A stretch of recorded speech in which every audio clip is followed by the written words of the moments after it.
What it do, homies? We back with some more Codenamesuper. This time we're checking out the time Goku and Vegeta stopped Metal Cooler from conquering Namek. You know, I've seen this movie a bunch of times, but my verdict on how it is still kind of I need to watch it maybe 100 more times before I form an opinion. Nah, I really just don't remember that much. But anyways, let's go ahead and shut up and turn it up. Oh, yeah.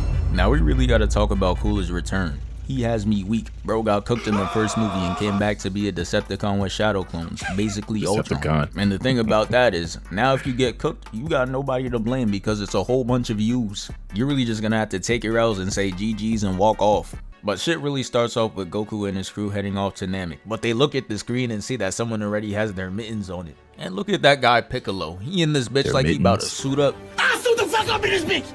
And I'd be just like him because Frieza and his brother are running shit on Namek like Kobe and Shaq. See, if I'm Piccolo, I'm becoming Mr. Miyagi or the Namekian Batman. Like shit, bro, he gotta have some type of legacy for the Namekians because they don't deserve this. They're literally beyond vegan. Their diet is straight water and ice, and they can't box for shit. They're the definition of what I do. Some of them can't. You know Cooler really a villain when he got the elderly doing the 100-meter dash. Bro out there running like it's that one SpongeBob episode where they call Texas stupid, and Sandy was out there chasing him down. Look at him. He needs a hero. Someone please. That's what dope at He it. gets dragged in front of the Namekians, and one of them in the line was like, that's a great idea. Fuck this walking shit. Hits his fake ass feet and gets dragged too. So after watching his people Nah, that actually is a kind of a 100 IQ move right there. get cooked, Piccolo's twin said, nah, fuck that. Takes the handcuffs with no chains and breaks out of it. And look how Son hit the roll out the line. Yeah, with the pull up like that, he gotta be a part of Piccolo's immediate family. Shit was so clean, I almost believed he was about to do something, but nah. He flies over there and this bot catches him one-handed and he just tosses him down. His coldness was short-lived, now he in that Fortnite knock position. Someone get him a med kit. The bot's getting ready to thirst him, but right as he fires at him, Gohan pulls up and knocks the beam out the way, creating the smoke and getting him out of there. And this is when I knew there was going to be a bunch of IG flicks in this movie for Goku, because when the smoke clears, his ass is just standing there, staring. And honestly, it was so clean, not even Krillin could ruin the moment. Not only that, but that's just, everything just went perfectly. Like, you couldn't, I don't even think they planned that. I think it just happened, right? Gohan created smoke screen, Goku was like, synergy time, and just say, you know what, bro, I'm about to find the hardest pose that I can do, and I'm just going to stand right here behind the smoke screen. That's actually tough. See, I don't remember this. Look at him putting up the deuce when we know he's not going to put in pain. Cooler sitting there unimpressed because he knows he got a better intro though. Peep game. He summons the army to line up and they all spawn in left and right. And then Cooler's going to come in and part them like the Red Sea. He's walking in and he's just straight up glistening. Looked like he dipped himself in movie theater butter. Even had Piccolo like, nah, what is that? That luster. Nah, a more accurate way of explaining what happened to Cooler, especially since he has his doubles, is that he signed a label, right? And that the label got him sounding like everybody else. That's what happened, right? You sign a label, you get all the ice, you get all the chain and everything pretty much going in depth. That's what the robots are. The robots is depth right there. Yeah, he signed a label. The time for introductions are over. They are ready for the boxing to commence. Cooler sends his army of bots to go attack, and I want you to guess out of these three who gets cooked first. I'll give you a hint. He's bald and short. Piccolo and Gohan take off just fine, but when Krillin does it, they sit his ass down immediately. Yeah, the scriptwriters were in the studio straight giggling. Knew from this point on, his ass was about to be comic relief. Not even Gohan, who spawned in 7 years ago, got sat down like that. He's out there putting up a better performance, hitting attacks and dodging. He didn't do any damage, but hey, at least he's not out there eating rocks like Krillin. He is a Saiyan, they got 3 though, on Piccolo so right now, and Goku there's clearly a malfunction in their programming, because no way they gave Piccolo 3 and Krillin got 4 bodies on him. Let's be serious today. You must have mistaken Brody for One Punch Man or something. I know they could look alike from afar, but come on now. That is simply not him. Come on, man. Put some respect on Saitama's name. Krillin tries to cook with what little screen time he has left, and it's not looking good. The bots who have Kawhi Leonard's personality downloaded are just looking at him with disappointment. So yeah, his performance is looking bad right now, but Piccolo ain't safe either. Cause the same shit happens to him and he's just like, nah. And then the cameraman gets mad close to him to document that embarrassing moment. Piccolo wanted to tell him to back up so bad. That shit had him sweating, so he had to think of something fast to get rid of the embarrassment. So he went to Old Reliable, threw out the turban and cape like it was the problem. What did I do? The camera pans to Gohan though, and it's looking like he's about to keep that losing record on Namek. Gohan getting smacked around with that green background is all too familiar. Krillin's also getting his shit rocked though as he crashes into Gohan. So Piccolo's just like, shit, I might as well join him. But he didn't get bitched or anything like Gohan and Krillin, he just slowly descends down. He had something to say to Krillin though, he just like, hey Krillin, not gonna lie, Then putting 4 on you and 3 on me is ludicrous. Man, stop hating. Is what Krillin internally screamed as Piccolo flies away to cook the Kawhi Leonards. And he's out there taking multiple out at a time. Kawhi Leonard's reference. My fault, OG. Crazy. It was the cape and turban. If that's what it takes to make a move like that, that better be a mid-game power-up animation for Piccolo and Sparking Zero. As Piccolo is cooking up, we see science at play. You know what, bro? The main reason why I can't get into Xenoverse, and I tried to put some hours in, is for some reason I could not get the controls down. It was just so wonky. But I am used to the Budokai Tenkaichi controls, so I hope that Sparkling Zero kind of follows those same ones. It just felt more natural. I might be tripping, or I might just be too old to be memorizing combo controls and everything. It happens, but yeah, I'm excited for Sparkling Zero. Simple law of motion creates more motion, and now all of a sudden they have the ability to catch a body too. Shit didn't last long though. As we see, they couldn't hang. They get captured in Sensor Way, which basically made shit easier for Piccolo.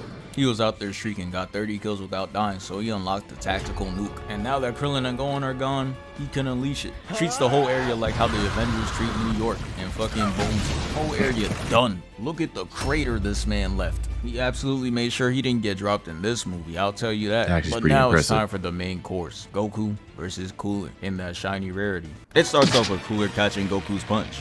And yeah, my boy coming in different this time. He ain't come here to play. That performance in that last movie was absolutely disappointing. Man's had a whole new form just to still get worked by Super Saiyan. They start throwing hands in an invisible elevator though, and Goku finds an opening to grab his tail. As he throws him, he lets out a little giggle, which causes Cooler to get enraged and start chasing him down. This was all a part of Goku's plan though, made him catch him off guard. But once he hits him, he notices Cooler is not phased, and knew that smirk couldn't mean anything good. So he tried to keep that Cobra Kai mentality of striking first, and it's clearly not working. Cooler felt bad, so he had to hit him with the stop. This isn't you. Treating his ass like Bruce Banner. He then proceeds to give him a mean 3-piece combo with no biscuit, starting it off with a knee, making Goku hit the Iron Man. Then he hits him with a gut check, stretching his back out, pause, and spikes him to the ground. That boy Goku hit the floor like, Okay. When I came down. Cooler didn't care about the pain he was feeling though. Up in the finishing move 2 minutes into the fight and throws it at him. But Goku's not dying in 2 minutes though, we know this. He not sorry. Uses instant transmission to get up behind him, and he's posted up like the boogeyman. He starts yapping and flexing that he learned this new technique called instant transmission, and Cooler just like, oh, you thought you was special? I could do that shit too. Those words had Goku perplexed. He wasn't ready to get hit with his own move. He came up and smacked the taste out of his mouth, had Goku contemplating if he's really like that. He gets kicked up and makes Cooler turn at the Madam Web audience, and Goku tries to sneak him back. And the point of this whole exchange is that they're spamming instant transmission. But shit just looks like normal Dragon Ball Z. Nothing changed. Just all they did was step back. And I guess whoever was writing the script understood that. So they decided to give them their own version of the Speed Force. Which is why they got this infrared look. I'm crying. They think this Flash versus Zoom. Look at Cooler. He even hitting the full Flash form. Yeah, speaking of speed, I heard that, you know, when it comes to Dragon Ball Z in the fights, that they actually are over quicker than we think, and it's kind of slowed down. You know what I mean? Like Dragon Ball lore, we were in the universe, the fights actually happened pretty quicker, or they moving a lot faster than what we see here on television. But then it got me thinking about the 5 minutes, right, that Frieza gave Goku before the planet destroyed, right? How it was longer than 5 minutes. You could blame it on the monologuing, but it definitely was over in 5 minutes. That fight was at least 30 minutes at least, but anyways. He catches up to Goku, takes him out the animation, and uses his head to break the rock in front of him. Then he tosses him away and goes up to hit him with that knee of justice. And I thought he did it to him for a second. This frame had him looking crazy, but instead it was revealed that he caught that shit and uses it to reintroduce Super Saiyan. Even Cooler had to take a step back to admire the view. This gotta be some type of glazing. But now it's time for round 2, and I'm gonna be honest, when I watched this for the first time, I was fully expecting a 5th form Metal Cooler to show up, but they really just didn't do it. Hopped in that writer's room and said, nah, they're boxing though, and Goku and I don't know if this is explained in the movie, but it is the reason because, right, obviously, it seemed like for Cooler, he was able to just chill in the 4th form, right? He didn't have to go back to his original.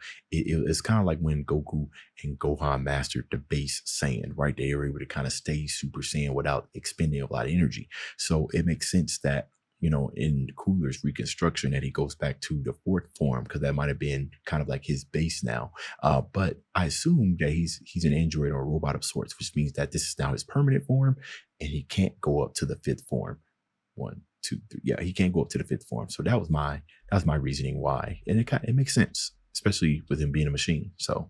Gets a clean right in, but again, it was ineffective. Cooler then proceeds to kick him out the frame, and look at that form, bro. Yeah, not gonna lie, don't ever invite him to a kickball game. With a form like that, he launching that shit straight to orbit. Even me, a retired Hall of Fame kickball player at recess, can't compete with that. But yeah, Goku's flying off, and Cooler chases him down and kicks him again. And then he pulls out the forbidden move, hits him with the spirit of Diddy, pushing him through the rocks. And Goku's just like, I ain't gonna lie, I'm getting cooked. And he came back on a mission, keep the game face. Cooler tries to block, and Goku breaks right through, severing his arm and giving him the superhero ass frame. Goku said, hold on, I ain't done yet though.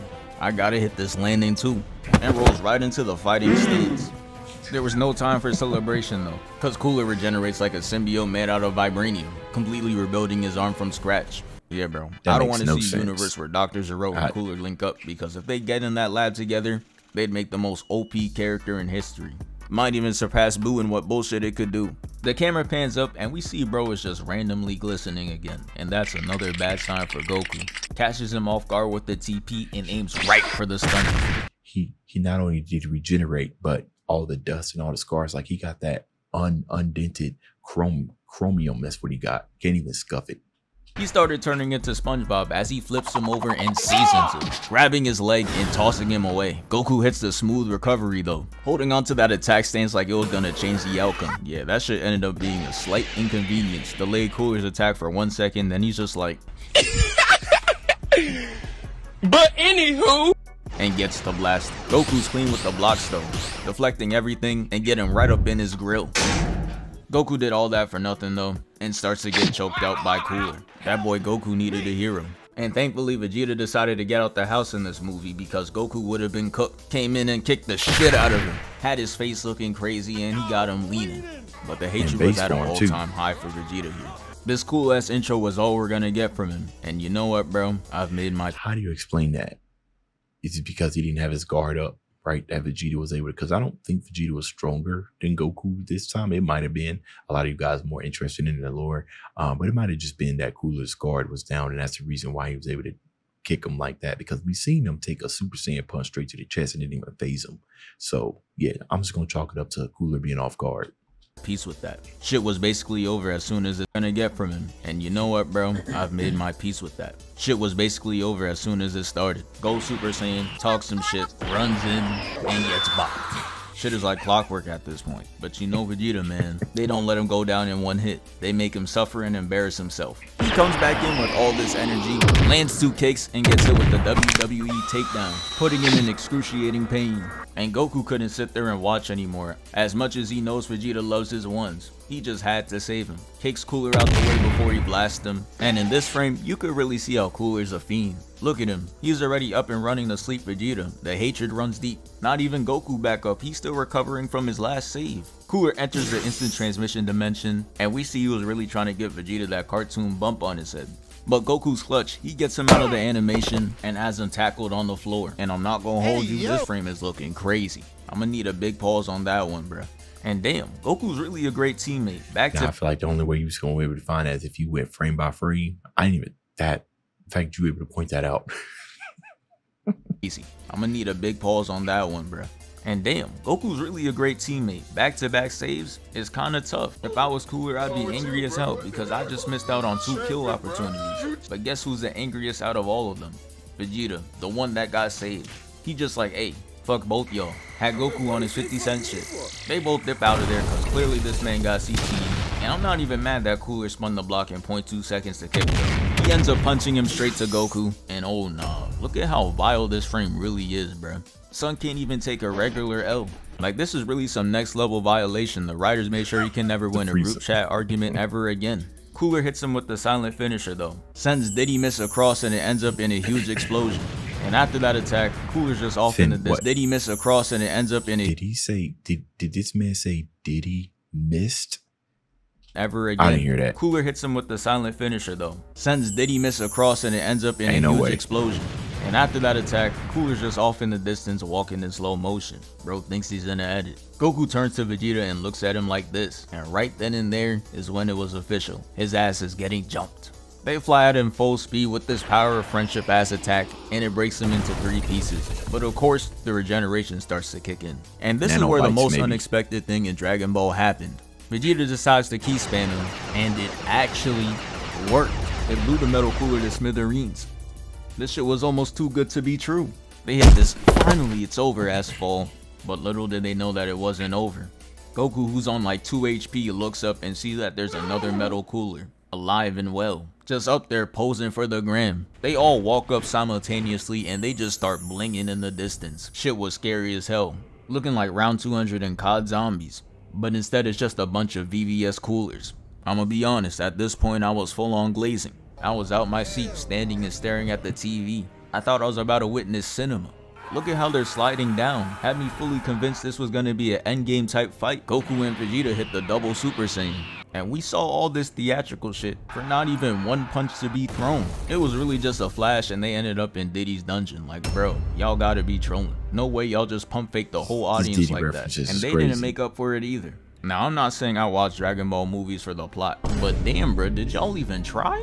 Cooler starts taking energy from Goku and Vegeta, and somehow, this big ass ship can't handle it. Look at this, this is damn near half the planet. And you're telling me it doesn't have the capacity for 2 Saiyans? It starts breaking down and they get free, and Cooler didn't like that one bit, so he goes full Decepticon and starts chasing after Goku, punching him and then trapping him in wires. He's trying to turn Goku into minced meat, but then out of nowhere, you know, one more thing, it's just that Cooler and all of his infinite wisdom, all of his technological advances couldn't determine the estimated output level of a Saiyan. After experiencing it firsthand, that's an L on him, right? You deserve for his ship to get blown up. Nowhere, a Destructo Disc comes along and cuts Cooler's arm off, and not for 1 second did I believe that hero was Krillin. We see that it's Vegeta making my hating ass right, and Goku breaks free. He then takes a small yellow key ball, throws it at him, and destroys him once and for all. And yeah, that's the end of the video. Thank you for 494K. We moving. Yeah, see, that's probably the reason why I don't remember it much, because that was kind of a weekend day, like really, really weekend day. But anyways, let me know what y'all thought about this movie down in the comments. Dave's out.